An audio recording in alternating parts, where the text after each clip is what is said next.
for the story of the tattoo, like the tattoo, right? So this tattoo that's on my arm, you might be asking, what is this tattoo? This is the Drift King, Keiichi Tsuchiya.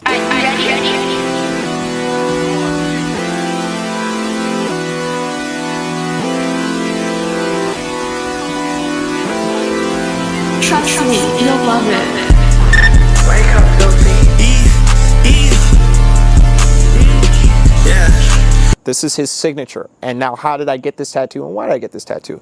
So over the weekend, a little event happened called, Drift Battle USA. They brought the Drift King, the man who created drifting, the pioneer himself, the king, came to the United States and New Jersey of all places. So I have been a big fan of Initial D, drifting, toge. Like I said, I'm into JDM, but I'm also into Euro. But JDM was my first love. They call me sad, so you come and check it out.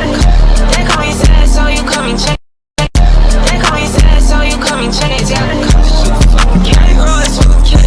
I grew up watching Initial D. I grew up watching Best Motoring video clips on YouTube, magazines, anything I could get my hands on. If you're into JDM, you know who the DK is. And fun fact, if you didn't know, he has a cameo in Tokyo Drift. He's one of the fishermen on the dock when they're drifting the Evo, and he's like, huh, not bad. Yeah, the last time he was in the United States was 20-something years ago when D1 first came to the US, and I think like 03, 04. So if I wanted to see him, I would have to probably go to Japan and then find the one outing that he's in to go see him.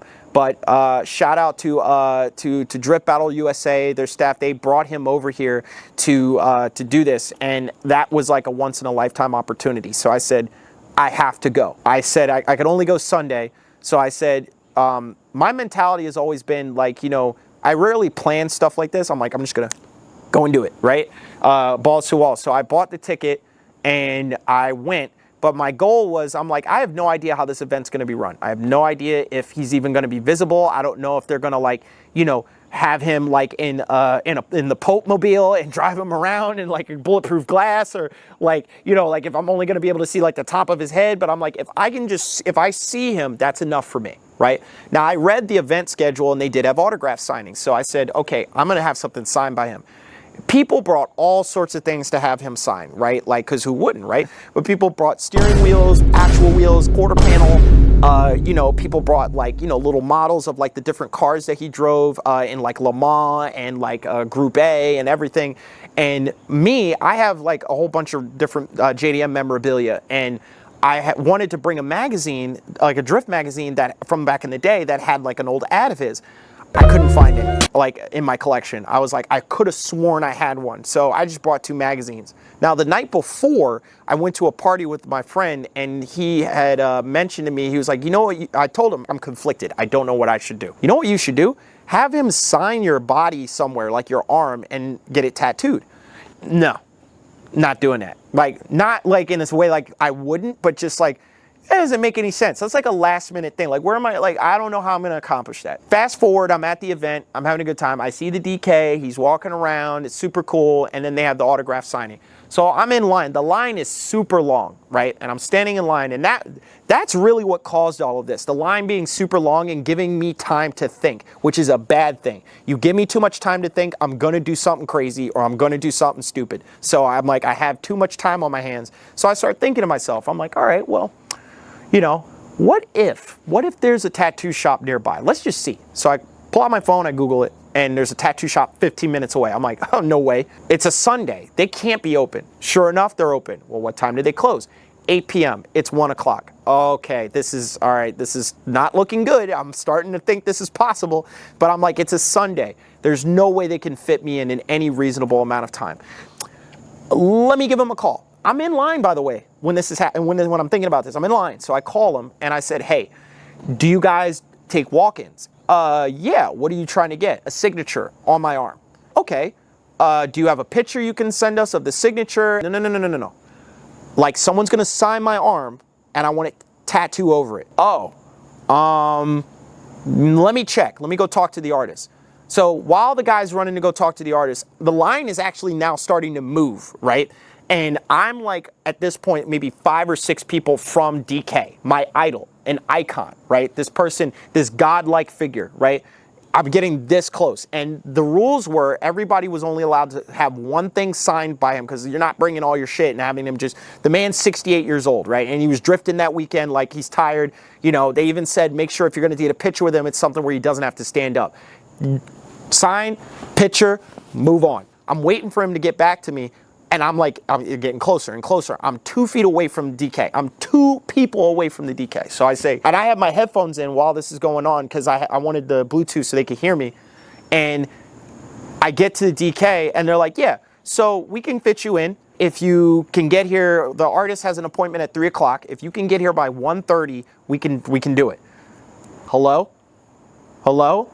I'm literally staring at DK now. There's no one in front of me. And later, who I found out, Boss Battle Jeff, shout out to him. I didn't know he was the co-organizer. I thought he was just one of the staff. And he looks at me and he's like, what would you like him to sign? I went, my arm. Whoa, what? Like your arm? Oh, holy crap, right? That's different. And then somebody's like, how much for the arm? So I'm like, listen, I pull it out. And DK looks at me and he just goes, and he signs my arm. And then I was just in shock. I was like, okay, what? And then I'm like, what's going on? And then next thing you know, the security guard's like, all right, keep it moving, keep it moving. So then I leave, I'm out of the line. And now I have DK's signature on my arm in gold Sharpie. And I'm like, I got to get to the tattoo shop. I hop in my car, speed out of there. I'm driving down the highway. I get to the tattoo shop. I park. I get there exactly at 1:30. I walk in and I'm like, I'm here about the autograph. And he's like, oh yeah, yeah. So fill out all the paperwork, everything. The artist comes out. I show him. He's like, oh, who's the person? I tell him a little bit about DK. He's like, oh, that's sick. First of all, Old Bridge Tattoo, they are fantastic, okay? The fact that they were able to get this done in the time frame and the speed, and more importantly, the attention to detail, because he didn't just do it on my arm. He took a picture of it, he mapped it out, he traced it. Because I wanted it to be exactly on top of the tattoo, on top of the signature, excuse me. Wanted to be directly on top, a 1-for-1. And he put the stencil down, and they have to wipe it with antiseptic. So he wiped it, and a little bit of it came off. And he's like, he used that to kind of help place it, but it was slightly off. So he says, listen, we're going to do it one more time. But once I do this, the signature is gone. So wherever the stencil is, that's where it's going to go. And I'm like, okay. So he wipes it, puts the second stencil down. It is right on top of it. And he goes, well, that's never happening again. Let's do it. I sit in the chair, does it real quick, puts it down. And, I'm just so excited. I didn't even ask him how much he was going to charge. I didn't even know how much I was going to pay for this. I was just so excited that it was going down and I got it finished. I looked at it. I was like, oh my God, I love this. And then I'm like, wait a minute. How much is this going to cost me? He only charged me the shop minimum, which was $100. I was like, bet. Thank you so much. Get it wrapped up. He gave me 2 wraps. So he's like, if you want to show him, you could take it off and then, put it back on, put a different one on so you don't, mess it up. So I'm like, awesome. I get in my car, I've got the tattoo, I go back to the event. And at this point, I'm like, achievement, right? Completed. I'm done. I'm walking around, I'm looking at the cars, I'm talking to people, and I'm like, I'm spending money, buying merch, all this crap.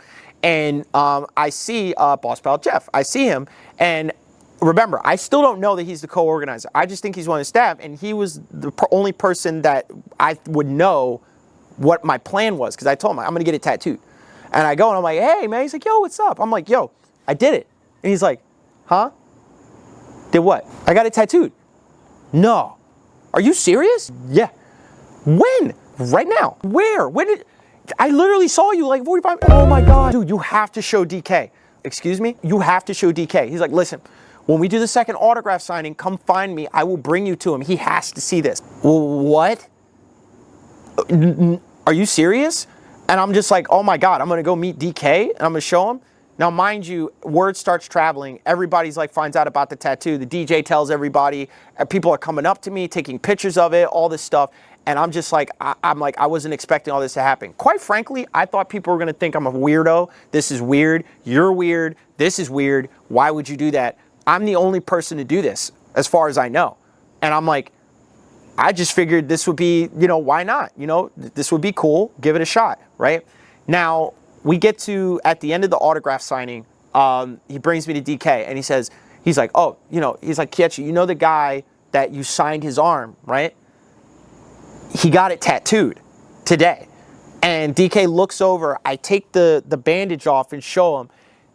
This guy, he's very humble, very subtle person, right? I don't even think I heard him speak the whole event. He knows some English, but not a lot. He has a translator. He was very, very stoic the entire time. And even when signing autographs, he didn't really say anything. He looks at my tattoo and he just goes, whoa! And everybody busts out laughing. Like the man emoted. I've never, he loved it. And I was just like, oh my God. So, and then I got a picture with him, right?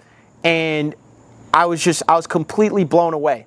And the more I think about it, right, I'm so glad that I did it, because I feel like with memories, right, like if I had gotten a picture or like a steering wheel or something else, listen, I'm not knocking anybody else. I think that that's great. I wish I had something like that, because honestly, that's what I would have done.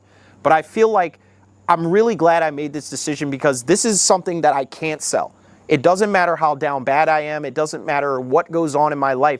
Because if I feel like if I had it in a physical, representation of it, I'm going to be like, well, I'm falling on hard times. Time to sell my thing that DK signed. Or I might be tempted to go, I wonder how much this is worth, right?